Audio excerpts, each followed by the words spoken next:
అనేది, మూడోది ఇదిగో ఇలాంటి సమస్యలు. ఇవన్నీ వాస్తవ రాజకీయాలు, behind this in politics. Okay sir, Prakash Raj versus Pawan Kalyan గారు ప్రతిరోజు ఏదో ఒక అంశం నడుస్తున్నది. లేటెస్ట్గా మళ్ళీ ఆయన ఒక ట్వీట్ పెట్టాడు, గెలిచిన ముందు ఒక అవతారం, గెలిచాక మరో అవతారం అంటూ సెటైర్లు. పవన్ టార్గెట్గా పరోక్షంగా హాట్ కామెంట్స్. అంతే కదా, మన దశావతారాలు ఉంటాయి మనకు పురాణాల ప్రకారం. దశావతారాల్లో ఎప్పుడు ఏ అవతారం అవసరమైతే అది అదే దానికోసమే పరిస్థితిని బట్టి ఖచ్చితంగా ప్రకాష్ రాజు కార్తీ విషయంలో పవన్ కళ్యాణ్ అవసరాన్ని మించి రియాక్ట్ అయ్యారు. వాళ్ళని అనవసరంగా దూషించారు, ముఖ్యంగా ప్రకాష్ రాజును. ప్రకాష్ రాజుకి అంత హెచ్చరికలు చేయడం ఎందుకని, ఆయన ఏమన్నాడు, మీరు ఉప ముఖ్యమంత్రి, తప్పు జరిగి ఉంటే చక్కదిద్దండి, దాని బదులు దాని మీద ఉద్రేకాలు పెంచుకోవడం ఎందుకు అన్నాడు. దాంట్లో నిజంగా తప్పే ఉందండి. కార్తీ ఉన్నాడు, కార్తీని ఒక అమ్మాయి నేను తర్వాత పూర్తిగా చూసా. తిరుపతి లడ్డు సమస్య మీద మీరు స్పందిస్తారని అడిగారు. అదే అది జరిగింది. అది మీరు కూడా నన్ను చేయదని అడిగితే నాకేం పోయేదేం లేదు కాబట్టి నేను స్పందిస్తాను. కానీ ఆయన పెద్ద సినిమా తీసి కోట్ల ఖర్చు పెట్టి మళ్ళీ భవిష్యత్తు, అందుకని అది సెన్సిటివ్ ఇష్యూ, నేను స్పందించను అన్నాడు. దీని మీద పవన్ కళ్యాణ్ గారి కోపం ఎందుకంటే నాకు అర్థం కాదు. అది సెన్సిటివ్ ఇష్యూ, నేను స్పందించనంటే తప్ప అంటే అది అంటే నేను అనేది చెప్పండి. ట్రోల్ అవుతున్న అంశం ఏంటంటే అది సెన్సిటివ్ ఇష్యూ, దాని మీద మనం ఇప్పుడు మాట్లాడకూడదు అనడం వేరు. ఆయన నవ్వుతా వెటకారంగా అది సెన్సిటివ్ ఇష్యూ అని సార్ మీరు అడిగిన మీరు టోటల్ పిక్చర్ చూడండి సార్. సినిమా ప్రెస్ మీట్లు అవి చాలా వరకు సాఫ్ట్గా జరుగుతాయి. మీడియా వాళ్ళు అడిగిన వాళ్ళకి 90% సాఫ్ట్గా చెప్పడానికి ట్రై చేస్తారు. మరీ మన స్పెషలిస్టులు కొంతమంది ఉన్నారు, వాళ్ళు రెచ్చగొడుతూ ఉంటారు, కానీ అయినా వాళ్ళు సాఫ్ట్గానే చెప్తారు. ఆమె అడిగింది ఇది, అడిగినప్పుడు నవ్వుతూ చెప్పకుండా మొహం మార్చుకొని చెప్తారండి. లేదంటే నాకు ఒకటి అర్థమైంది, ఖండించాలి, వద్దు అని అని ఉండకూడదు, అది నచ్చినట్టు లేదు. ఆ విషయం సూటిగా చెప్తే వేరే విషయం.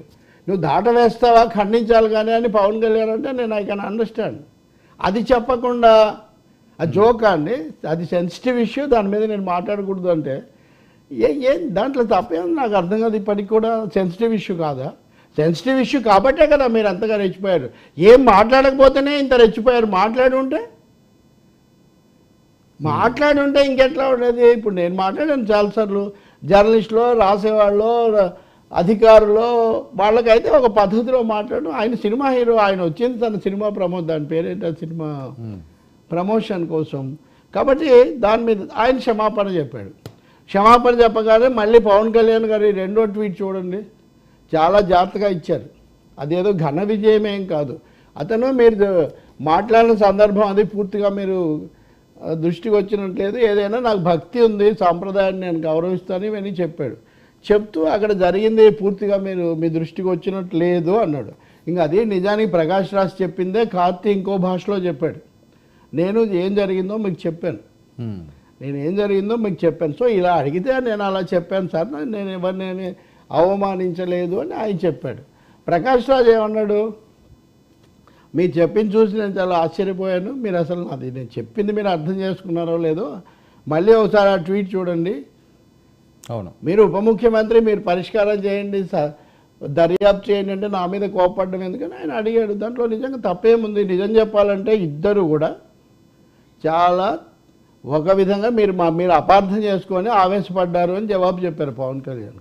అందుకని ఆయన కూడా సర్దుకున్నాడు. ఇప్పుడు పవన్ కళ్యాణ్ ట్వీట్ కూడా మీరు వేసి చూపించండి. దాంట్లో కనుక చూస్తే ఆయన కొంచెం సర్దుబాటు ఉంది. సాంప్రదాయాన్ని కాపాడాలంటే మీరు పెట్టుకోండి సార్. మీరు ఒకటి ఏదో పెట్టాలంటున్నారు కదా, సనాతన బోర్డు, రాజ్యాంగం ఒప్పుకుంటే పెట్టుకోండి, దాని మీద జరిగే చర్చ జరుగుతుంది. కార్తీ కానీ సూర్య కానీ ఆ బాధ్యత తీసుకోలేరు కదా. కాకపోతే వాళ్ళు ప్రొడ్యూసర్స్ కాబట్టి, స్టేక్స్ ఉన్నాయి కాబట్టి వాళ్ళు ఒక అడుగు వెనక్కి వేశారు. తర్వాత సూర్య కూడా మాట్లాడారు, మీరు కూడా ఒక అడుగు వెనక్కి వేశారు సైలెంట్గా. మీరు అలా మాట్లాడడం ఆవేశం ఎక్కువైందని మీరు కూడా గుర్తించారు. నిన్న శ్రీనివాసరావు కూడా విమర్శించారు. చాలా హర్షకుమార్, మాజీ ఎంపీ హర్షకుమార్ విమర్శించారు.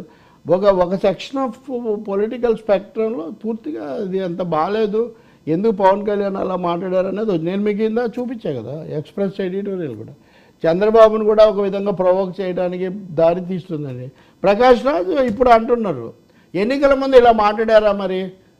ఎన్నికల ముందు ఒక అవతారం, ఎన్నికల తర్వాత ఒక అవతారం అంటే ఎన్నికల ముందు ఇవన్నీ మాట్లాడలేదు కదా, ఎన్నికల తర్వాత మాట్లాడారనేది ఆయన ఉద్దేశం కావచ్చు. అయినా అందులో ఆయన ఏం పవన్ కళ్యాణ్ పేరెత్తలేదు.